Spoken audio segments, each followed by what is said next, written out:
Good morning all India radio और आज सुबह के एनालिसिस में आप सबों का स्वागत। अगर ऑल इंडिया रेडियो के अंदर न्यूज़ की बात करें, हालांकि ये एक स्टेट स्पेसिफिक है लेकिन इम्पोर्टेंट है, डिस्कस करेंगे, काम आ सकता है। नेक्स्ट जो बात करें तो देश देशांतर के अंदर ई फाइलिंग के बारे में, कंज्यूमर प्रोटेक्शन बिल के बारे में बात की गई है, वापस से डिस्कस करेंगे।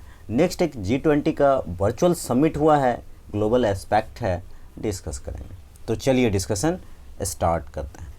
पहली न्यूज़ जो है हमारे पास, देखो छत्तीसगढ़ में आज असल में गोधन न्याय योजना, आप इसको यूज़ कर सकते हो, गोधन न्याय योजना। ये परंपरागत त्यौहार, होली के त्यौहार रैली के अवसर पर यहाँ पर स्टार्ट हुआ है। यहाँ पर क्या है, गाय का गोबर खरीदकर इस योजना का उद्घाटन किया।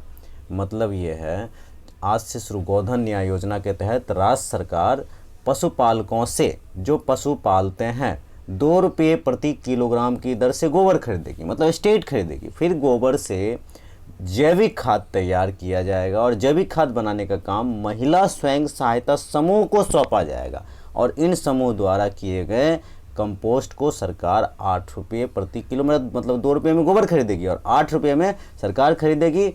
और इस योजना के तहत गाँव के गाय को रखने की जगह, जिन्हें गौठान कहते हैं, उन्हें पशुओं के डे केयर सेंटर के रूप में विकसित किया जाएगा। राज्य सरकार प्रदेश ने 20,000 गाँवों में गोधान बनाने का लक्ष्य रखा है। यहाँ पर बहुत अच्छा कॉन्सेप्ट आप कह सकते हो, जो इकोनॉमी को, ग्रामीण अर्थव्यवस्था के लिए एक संजीवनी का काम करेगा। तो एक अच्छा, बहुत अच्छा स्टेप। आप जब कोई आंसर लिखो तो स्पेशली इसको मेंशन कर सकते हो। चलते हैं नेक्स्ट आर्टिकल पे। नेक्स्ट आर्टिकल की बात करें तो कंज्यूमर प्रोटेक्शन बिल 1986 के जगह पे ये नया बिल 2020 लागू हो गया। अब यहाँ पे लागू हो गया तो 2-3 बातें मैं फिर से याद दिलाऊं, पहले भी बात अपने रिवीजन भी किया होगा, मिला होगा आपको। उपभोक्ता कानून का लागू होना, नए कानून के मुताबिक घटिया सामान बेचने को, मतलब अगर अच्छा सामान क्वालिटी वाला नहीं है, गुमराह करने वाले विज्ञापन देने वाले, इसमें सेलिब्रिटीज़ वगैरह भी आ सकता है। नए उपभोक्ता कानून को के तहत अगर किसी उपभोक्ता की मौत हो जाए, अगर मौत हो जाए तो मुआवजा जिसको बोलते हैं 10 लाख और 7 साल की आजीवन का, 10 लाख तक का मुआवजा और 7 साल तक का आजीवन कारावास हो सकता है। ई कॉमर्स कंपनियां भी शामिल की गई हैं, यहाँ पे मिस्टेक मत होना, ई कॉमर्स कंपनियां भी शामिल की गई हैं। उपभोक्ता कानून में ऐसी वस्तुओं की बिक्री और सेवाओं से बचाव होगा। कहने का मतलब ये है, पहले जो कंपनी पल्ला झाड़ लेती थी कि मेरी जिम्मेदारी नहीं है, मुझे कहाँ से सामान आया, किस जगह से आया, हम तो सिर्फ सेल कर रहे हैं, अब ऐसा नहीं होगा। प्रोडक्ट की लायबिलिटी होगी, लेनी होगी। कानून ऐसा नहीं है कि पहले नहीं था, पहले भी था लेकिन उसमें इतना हार्ड प्रोविज़न नहीं था। एक सेंट्रल कंज्यूमर प्रोटेक्शन अथॉरिटी बनाने की भी बात कही गई है। वो पहले क्या होता था कि अपील पे अपील कर दिया जाता था, बार बार अपील किया जाता था और कोर्ट केस लंबा चलता था। लेकिन अभी क्या होगा, आप एक ही बार की अपील कर सकते हो और अगर अपील की बात हो तो, मतलब कंपनी वगैरह की बात है, तो 50% के आसपास पैसा जमा करना होगा। और आपको याद हो तो डिस्ट्रिक्ट तक का जो केस होगा वो 1 करोड़ रुपये तक, और स्टेट का 10 करोड़ रुपया, और सेंटर उससे आगे का। तो ये सारे बदलाव के साथ ये जो न्यूज़ में इसलिए है, ये कंज्यूमर प्रोटेक्शन बिल 1986 को अब 2020 कहा जाए, क्योंकि इसको कल से लागू कर दिया गया है। तो इसको ज़रा आप अच्छे से देख लेंगे। चलते हैं नेक्स्ट आर्टिकल पे। नेक्स्ट आर्टिकल की बात करें तो G20 मीट हुआ है, G20 का मीटिंग, वर्चुअल मीटिंग है, और यहाँ पर फाइनेंस मिनिस्टर ने, G20 के फाइनेंस मिनिस्टर ने finance minister action plan of 2020 के लिए डाला है। Endorse the point the action plan on, मतलब financial inclusion of women, youth, MSME, 2 बातें, वुमेन, यूथ, MSME, 3 बातें, वुमेन यूथ एक ही बात है, MSME ease of because of their significance, इसको लेकर के FATF जो हमारा है वो असल में फाइनेंसिंग को सही से टैकल करे, टेरर फाइनेंसिंग को, इसकी बात कही गई है। और लो इनकम कंट्रीज़ जो है, जो कंट्री में कम आमदनी होती है उनको डेप्ट so about $5.3 billion was to be deferred for this दिया जाएगा। World Bank and IMF and other international financial institution have to come together, सबको साथ में आना चाहिए। और there is also a call for our private lender, और private lender के लिए भी एक कॉल आप कह सकते हो। देखो the finance minister action plan G20 के अंदर क्या क्या बातें हैं, तो नॉर्मल, हालांकि 16 बातें हैं, लेकिन नॉर्मल इकोनॉमिक रिकवरी हो। हर कंट्री में इकोनॉमिक रिकवरी ज़रूरी है, क्योंकि हम किस सिचुएशन से गुजर रहे हैं।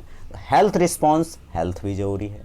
Sustainable of the recovery process sustainable हो।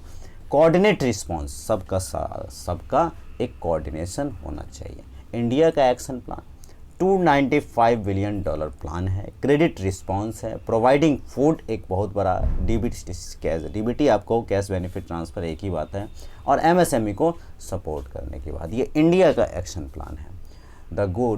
अ good example of virtual diplomacy since report such as 16 point का एक बहुत बढ़िया एग्जाम्पल आप कह सकते हो वर्चुअल समिट जो हुआ है। Catastrophic containment relief trust created addressing 27 countries के तहत ये किया गया है।